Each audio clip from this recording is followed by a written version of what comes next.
Hai semuanya, kami kelompok 6 mata kuliah KDPSD atau Konsep Dasar Pendidikan SD yang beranggotakan Lendi Anissa Aulia dengan NIM 1213 11 11 31, Leni Marlina Brutarigan dengan NIM 12 12 41 10 21, Mutiara Lestri Manurung dengan NIM 12 13 11 10 23, Nadira Titan Nima dengan NIM 12 13 11 11 29 dan Fiona Patricia Purbarinding dengan NIM 12 13 11 11 30 akan mengerjakan tugas proyek, yaitu membuat video pembelajaran tentang keterampilan dasar mengajar. Keterampilan dasar mengajar. Sebagai guru atau pendidik, penguasaan keterampilan dasar mengajar menjadi salah satu persyaratan utama dalam proses pembelajaran di samping persyaratan yang lain.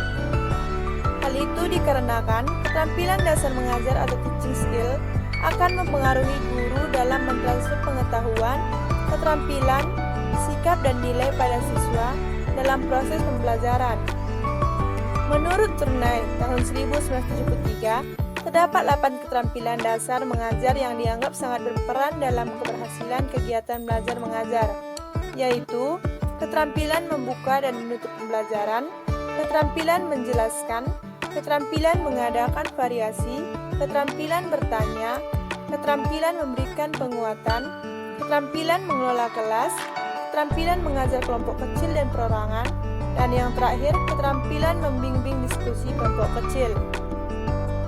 Keterampilan dasar mengajar yang pertama adalah keterampilan membuka dan menutup pembelajaran. A. Membuka pembelajaran. Membuka pelajaran adalah usaha atau kegiatan guru dalam mempersiapkan peserta didik untuk mengikuti pembelajaran. Kegiatan tersebut meliputi menciptakan kondisi atau suasana siap mental pada peserta didik, menciptakan suasana komunikatif antara guru atau pendidik dengan peserta didik, dan menimbulkan perhatian peserta didik kepada apa yang akan dipelajari.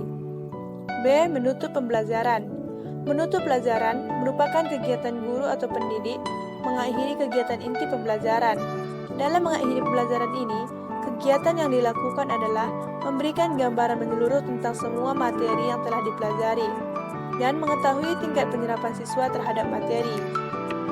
Tujuan dari keterampilan membuka dan menutup pembelajaran adalah membangkitkan motivasi dan perhatian siswa, membuat siswa memahami batas tugasnya, membantu siswa memahami hubungan berbagai materi yang disajikan, dan membantu siswa untuk mengetahui tingkat keberhasilannya.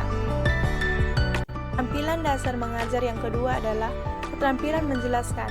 Keterampilan menjelaskan dapat diartikan sebagai penyajian informasi secara lisan yang diorganisasi secara sistematis mengenai suatu benda, keadaan, fakta dan data yang sesuai dengan waktu dan hukum-hukum yang berlaku. Alasan yang melatar belakangi perlunya keterampilan menjelaskan adalah: 1.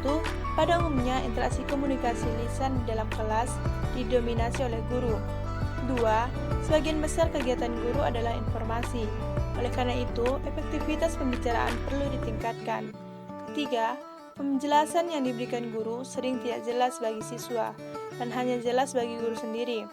4. Tidak semua siswa dapat menggali sendiri informasi yang diperoleh dari buku. Kenyataan ini menuntut guru untuk memberikan penjelasan kepada siswa untuk hal-hal tertentu. Tujuan menjelaskan materi pelajaran adalah: 1.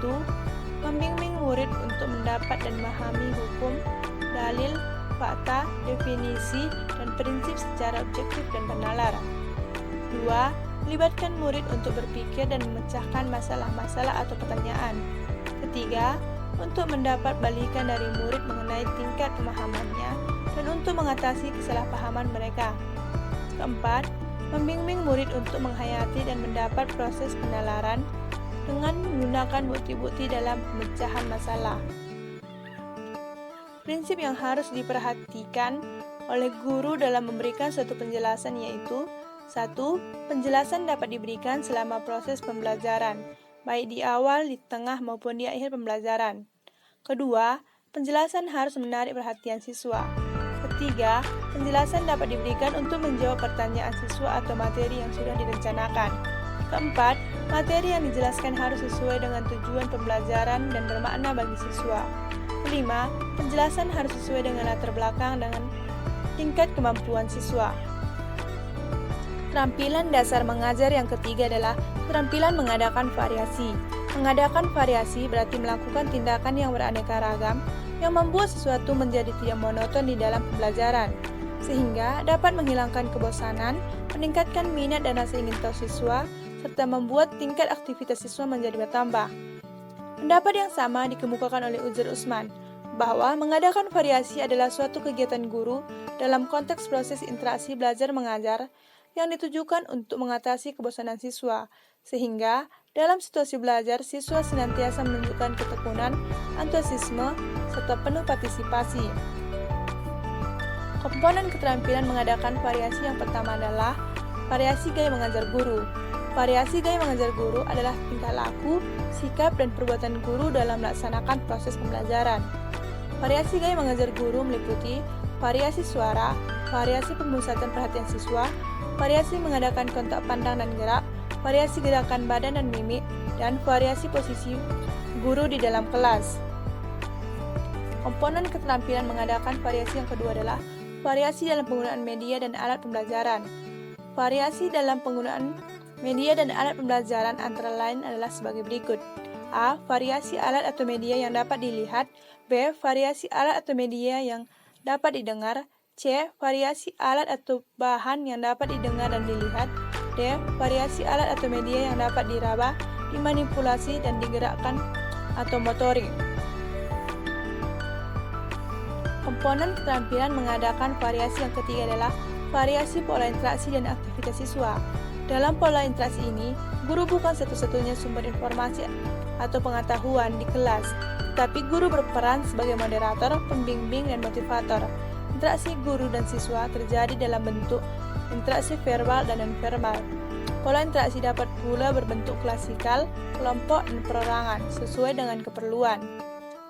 Tujuan dan manfaat mengadakan variasi. Tujuan dan manfaat variasi gaya mengajar. 1. Memelihara dan meningkatkan perhatian siswa terhadap materi dan aktivitas pembelajaran. 2. Terciptanya proses pembelajaran yang menarik dan menyenangkan bagi siswa. 3. Menghilangkan kejenuhan dan kebosanan sebagai akibat dari kegiatan yang bersifat rutinitas. 4. Meningkatkan kemungkinan berfungsinya motivasi rasa ingin tahu melalui kegiatan investigasi dan eksplorasi. Sekian video pembelajaran dari kami. Terima kasih. Keterampilan dasar mengajar yang keempat adalah keterampilan bertanya. Mengajar yang baik berarti membuat pertanyaan yang baik pula. Peranan pertanyaan sangat penting dalam menyusun sebuah pengalaman belajar bagi murid. Socrates meyakini bahwa semua ilmu pengetahuan akan diketahui atau tidak diketahui oleh siswa hanya jika guru dapat mendemonstrasikan keterampilan bertanya yang baik dalam praktik pembelajaran di kelas. Tujuan keterampilan bertanya. Di dalam kelas, guru bertanya kepada siswa untuk berbagai tujuan, diantaranya untuk A. Membangkitkan minat dan rasa ingin tahu siswa terhadap pokok bahasan. B. Membangkitkan motivasi dan mendorong siswa untuk berpartisipasi aktif dalam pembelajaran. C. Memusatkan perhatian siswa terhadap pokok bahasan. D. Mengaktifkan dan memproduktifkan siswa dalam pembelajaran. E. Menjejaki hal-hal yang telah dan belum diketahui siswa terkait materi. F. Mendiagnosis kesulitan-kesulitan khusus yang menghambat siswa dalam belajar. Keterampilan dasar mengajar yang kelima adalah keterampilan memberikan penguatan. Penguatan adalah segala bentuk respon, apakah bersifat verbal ataupun non-verbal, yang merupakan bagian dari modifikasi tingkah laku guru terhadap tingkah laku siswa yang bertujuan untuk memberikan informasi atau umpan balik bagi si penerima atas perbuatannya sebagai suatu dorongan atau koreksi. Penguatan juga merupakan respon terhadap suatu tingkah laku yang dapat meningkatkan kemungkinan berulangnya kembali tingkah laku tersebut. Komponen keterampilan penguatan. 1. Penguatan verbal.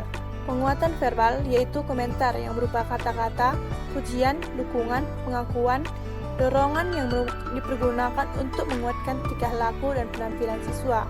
Penguatan jenis ini dapat berupa kata-kata dan kalimat. 2. Penguatan nonverbal. meliputi A. Penguatan berupa mimik dan gerakan badan, B. Penguatan dengan cara mendekati, C. Penguatan dengan sentuhan, D. Penguatan dengan kegiatan yang menyenangkan, E. Penguatan yang berupa simbol atau benda. Keterampilan dasar mengajar yang keenam adalah keterampilan mengelola kelas. Keterampilan mengelola kelas adalah keterampilan guru dalam menciptakan dan memelihara kondisi belajar yang optimal, serta keterampilan mengembalikan kondisi belajar ke kondisi yang optimal bila terdapat gangguan dalam proses belajar, baik yang bersifat gangguan kecil dan sementara maupun gangguan yang berkelanjutan. Dalam bahasa lain, keterampilan mengelola kelas dapat diartikan sebagai seni atau keterampilan guru dalam mengoptimalkan sumber daya kelas bagi penciptaan proses pembelajaran yang efektif dan efisien. Keterampilan mengelola kelas secara garis besar terbagi atas dua bagian, yaitu bagian pertama, keterampilan yang berhubungan dengan penciptaan dan pemeliharaan kondisi belajar yang optimal. Dapat dilakukan dengan cara-cara seperti berikut. A. Memusatkan perhatian siswa, B. Menunjukkan sikap tanggap, C. Membagi perhatian, D. Memberikan petunjuk-petunjuk yang jelas, E. Memberikan teguran yang bijaksana, F. Memberikan penguatan ketika diperlukan. Keterampilan mengelola kelas yang bagian kedua yaitu keterampilan yang berhubungan dengan pengendalian kondisi belajar yang optimal. Hal ini dapat dilakukan dengan cara-cara A. Memodifikasi tingkah laku, B. Pengelolaan kelompok, C. Menemukan dan memecahkan tingkah laku yang menimbulkan masalah. Keterampilan mengajar kelompok kecil dan perseorangan. Secara fisik, bentuk pengajaran ini berjumlah terbatas, yaitu berkisar antara 3 dan 8 orang untuk kelompok kecil dan seorang untuk perseorangan. Dalam pengajaran kelompok kecil dan perseorangan, memungkinkan guru memberikan perhatian terhadap setiap siswa, serta terjadinya hubungan yang lebih akrab antara guru dengan siswa dan siswa dengan siswa. Ada 4 komponen keterampilan yang harus dimiliki oleh guru untuk pengajaran kelompok kecil dan perseorangan. Keempat keterampilan tersebut adalah mengadakan pendekatan secara pribadi, mengorganisasikan, membimbing, dan memudahkan belajar, serta merencanakan dan melaksanakan kegiatan belajar mengajar. Komponen pertama, keterampilan mengadakan pendekatan secara pribadi, dapat diciptakan dengan cara A. Menunjukkan kehangatan dan kepekaan terhadap kebutuhan siswa, baik dalam kelompok kecil maupun perorangan, B. Mendengarkan secara simpati ide-ide yang dikemukakan siswa, C. Memberikan respon positif terhadap buah pikiran siswa, dan D. Membangun hubungan saling mempercayai. Komponen kedua, keterampilan mengorganisasi, dapat dilakukan dengan cara A. Memberikan orientasi umum tentang tujuan, tugas, atau masalah yang akan dipecahkan, B. Memvariasikan kegiatan, C. Membentuk kelompok yang tepat, dan D. Mengkoordinasikan kegiatan. Komponen ketiga adalah keterampilan membimbing dan memudahkan pembelajaran. Keterampilan ini memungkinkan guru membantu siswa untuk maju tanpa mengalami frustasi. Hal ini dapat dicapai bila guru memiliki keterampilan berikut. A. Memberikan penguatan yang sesuai dalam bentuk kuantitas dan kualitas. B. Mengembangkan supervisi proses awal yaitu mencakup sikap tanggap guru terhadap siswa secara perorangan maupun keseluruhan. Komponen keempat, keterampilan merencanakan dan melaksanakan kegiatan belajar mengajar. Keterampilan ini mencakup hal-hal yang berhubungan dengan kurikulum, terutama pengembangannya. Keterampilan dasar mengajar yang ke-8 atau yang terakhir adalah keterampilan memimpin diskusi kelompok kecil. Memimpin diskusi kelompok kecil adalah suatu proses yang teratur, yang melibatkan sekelompok orang dalam interaksi tatap muka yang informal dengan berbagai pengalaman atau informasi, pengambilan kesimpulan atau pemecahan masalah. Diskusi kelompok merupakan strategi yang memungkinkan siswa untuk menguasai suatu konsep atau memecahkan suatu masalah melalui suatu proses yang memberikan kesempatan untuk berpikir, berinteraksi sosial, serta berlatih bersikap positif. Komponen. Ada 6 keterampilan yang harus dimiliki guru terkait membimbing diskusi kelompok kecil, yaitu 1. Memusatkan perhatian. Cara yang dapat dilakukan adalah A. Merumuskan tujuan pada awal diskusi, serta mengenalkan topik. B. Menyatakan masalah-masalah khusus dan menyatakan kembali bila terjadi penyimpangan. C.